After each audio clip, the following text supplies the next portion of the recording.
Despite being in my mid-40s, it's safe to say that I am one of the biggest kids at Christmas. Up until the last year or two, I was routinely the first person up on Christmas morning. And I have a 9-year-old that taps the rooster on the shoulder in the morning and suggests he gets on with it. In my younger years, the pre-dawn rise was all about the presents. But now, it's everything but. One of my favorite parts of the entire Christmas experience is Christmas lights. On Christmas trees, on garland, on roofs and eaves, in full outdoor displays, it makes no difference. I love Christmas lights.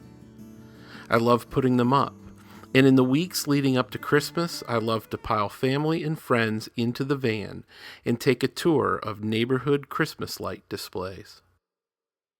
One December evening several years ago, I had an experience with my own outdoor Christmas light display that I'd love to take a few minutes and share with you on this first Sunday of Advent. It was late on a Monday evening, and I had been at church since just before dinner. Our church was hosting the homeless for a week. It was part of a ministry called ChristNet, where a large group of area churches would provide dinner and overnight accommodations for a group of 20 to 30 homeless men and women at the time of the year when the conditions are the most severe. It had been an amazing night, but it was just after midnight, and I was feeling a bit weary as I drove home. My heart began to warm as I approached the stop sign a block from our house. My wife had left our outside lights on, knowing it would be just what I needed at the end of a long evening. But the warmth I'd been feeling quickly faded as I slowed to a stop and parked the van on the street directly in front of our house.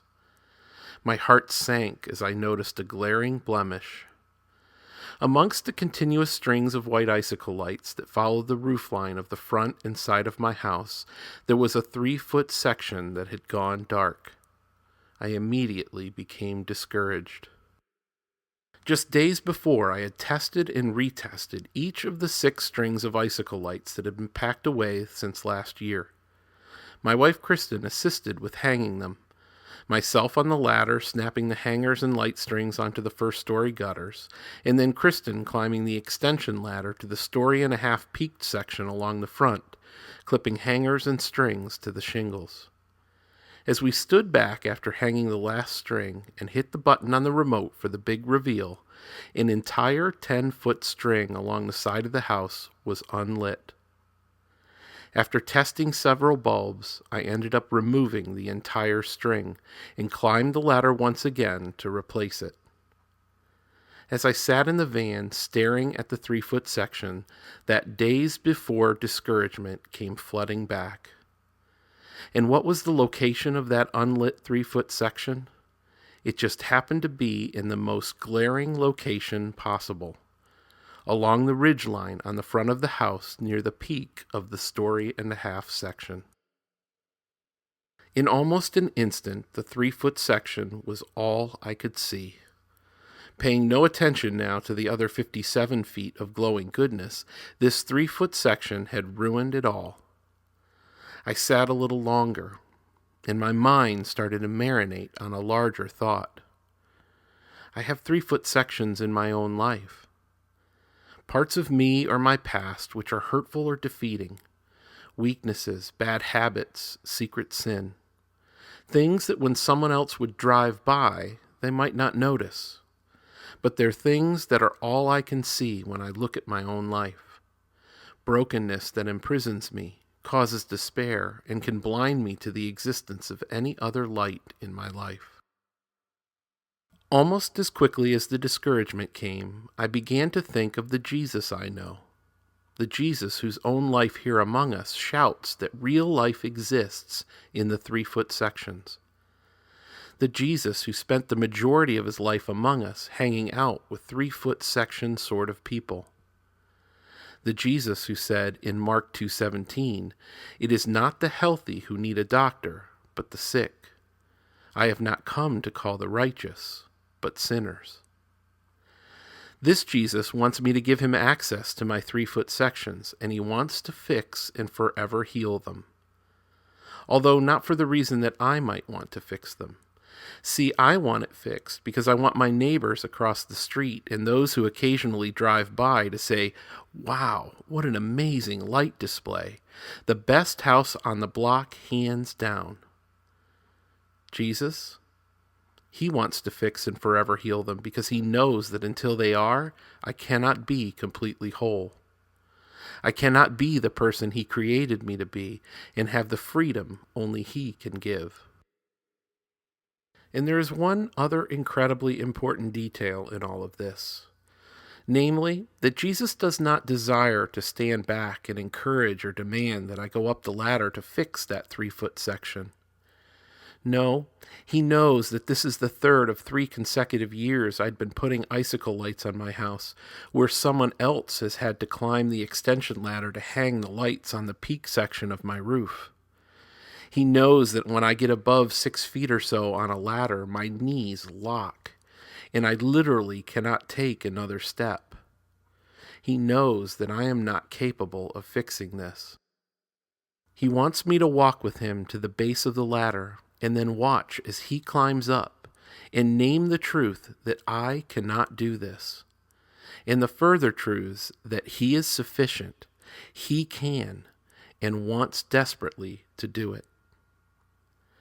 I share this story because I believe we all have 3-foot sections. I have them, and at times they've crippled me. I also know the power of inviting or allowing Jesus into those 3-foot sections. It would encourage you to do the same if your unlit sections are short of being forever healed. I also share this story because for many people, Christmas is not the magical time that it is for me. It's a time that's at best endured and at worst dreaded. And maybe that's due to some 3-foot sections in their life that need to be confessed or unlocked and made available to the great healer, Jesus on a ladder. Remember I mentioned that this happened on a Monday evening? Well, I had been given the opportunity to share a short devotional thought with our honored ChristNet guests on Wednesday evening of that same week before dinner. I decided my story and the truths God had suggested through it would make an appropriate devotional thought. And as I had planned, what I have just shared with you is exactly what I shared with them. But there's more to the story. Something happened on Tuesday night after returning home from ChristNet that almost made it into the closing portion of my devotional thought.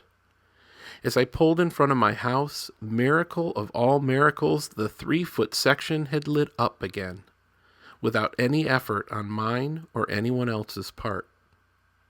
Seeing it made me smile, embracing the truth that God can heal without any effort from me.